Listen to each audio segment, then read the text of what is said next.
Item D, receive quarterly financial report as of December 31st, 2010 for the 2010-11 general fund, special revenue funds, enterprise funds, and internal service funds budget.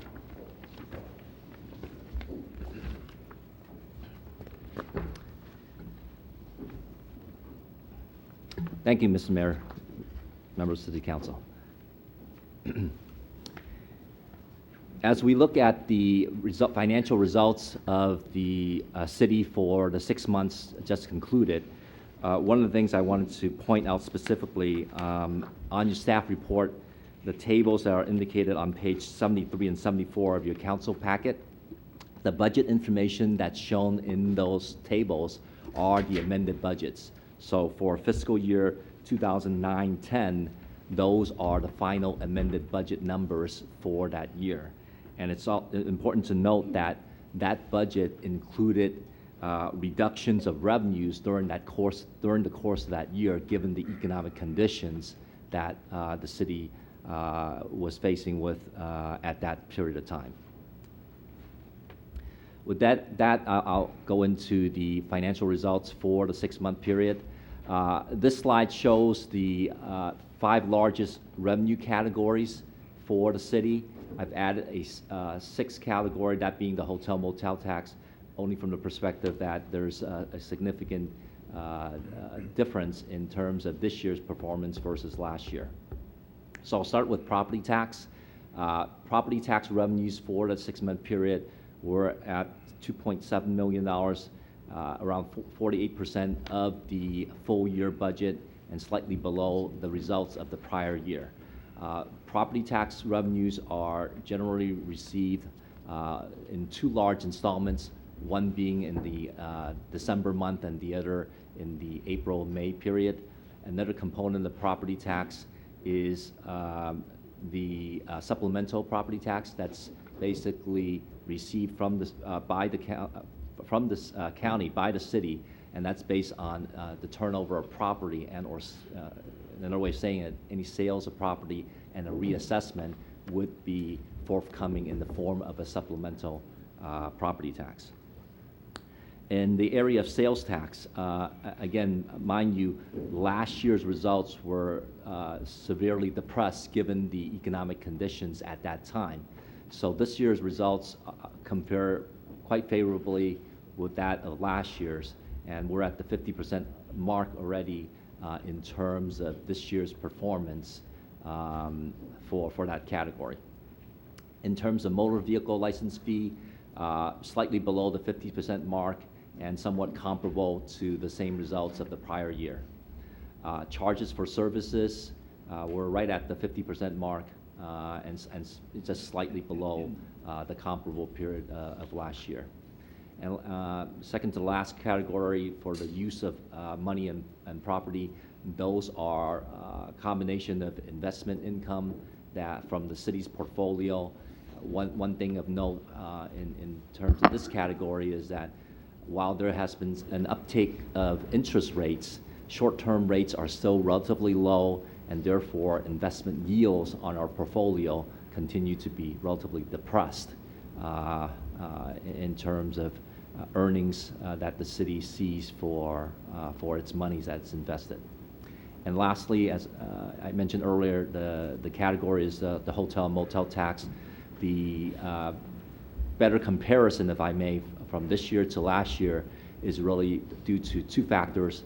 We now have the benefit of a full 6 months of an increase in the TOT rate that was approved by the voters back in November 2009 when the increase went up from 10 to 12%. Over and above that, if we peel off that piece, we're still seeing some, if I can call that, organic growth in that revenue category.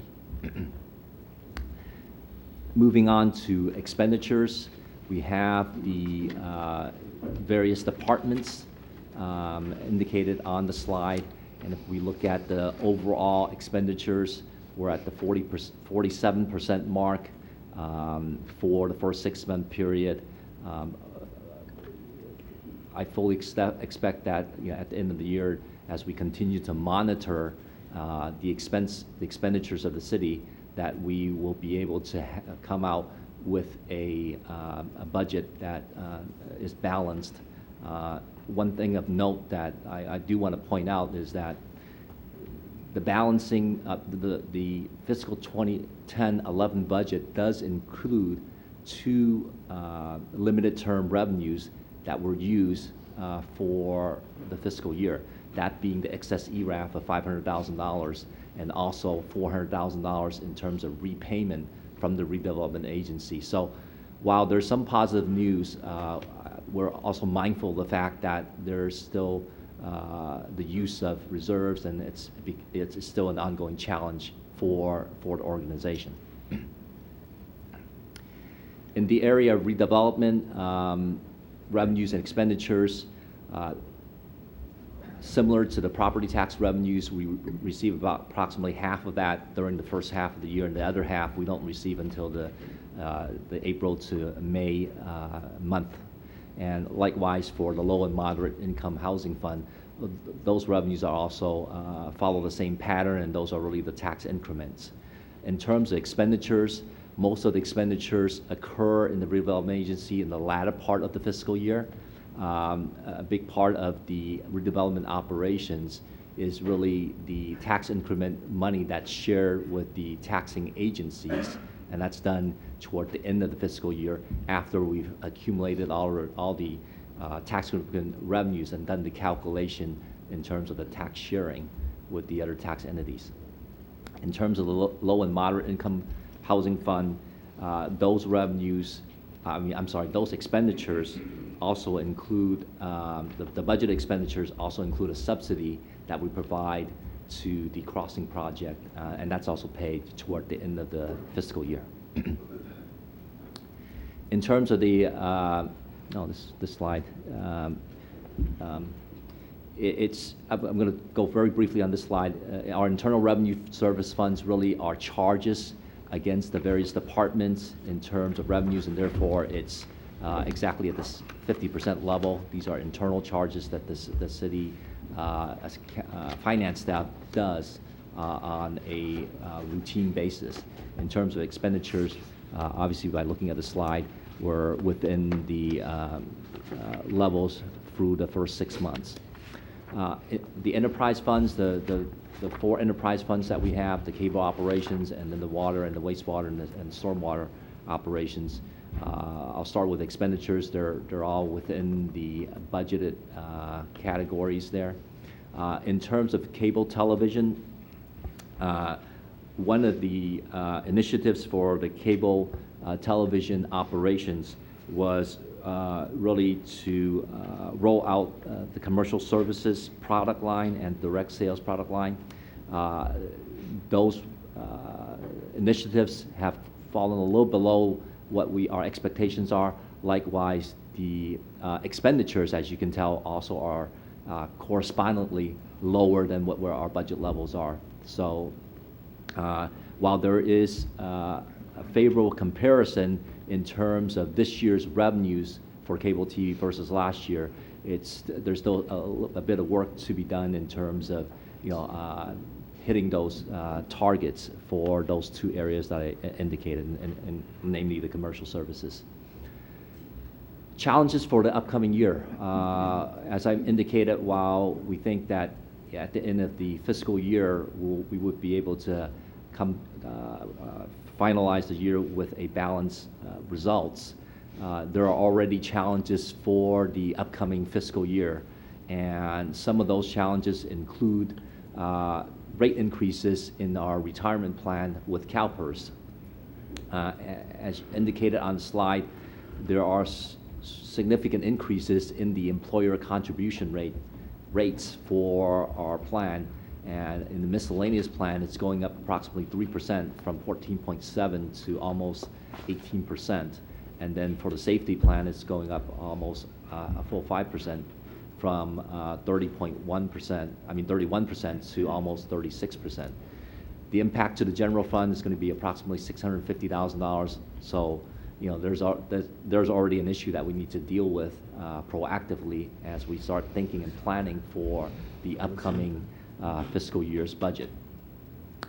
The governor's has already made a proposal in terms of addressing the state's continued deficit, and one of the large impacts is going to be in the redevelopment agency and his proposal to eliminate redevelopment agencies that are here in the States. There is a subsequent staff report that's going to talk further about it. Initial estimates in terms of impacts to the general fund, just in terms of support of the services that the general fund provides, and through a charge that the general fund assesses the redevelopment agency funds, is somewhere in the neighborhood of $1 million. So just off the bat, that is potentially another area that we need to address as we think about the 2011-2012 budget. Other uncertainties include litigation that may be impacting the wastewater enterprise. Once that settlement is finalized, we will see some financial impacts on there. With these issues, looming on the city, staff recommends that the city council give authorization for the city staff to schedule a study session within the next 30 days to start exploring strategies for development of the 2011-2012 budget. So with that, I'll take any questions regarding this update for the first 6 months. Any questions of Mr. Soon? Through the chair. Ken? Ed, thanks for all the good news.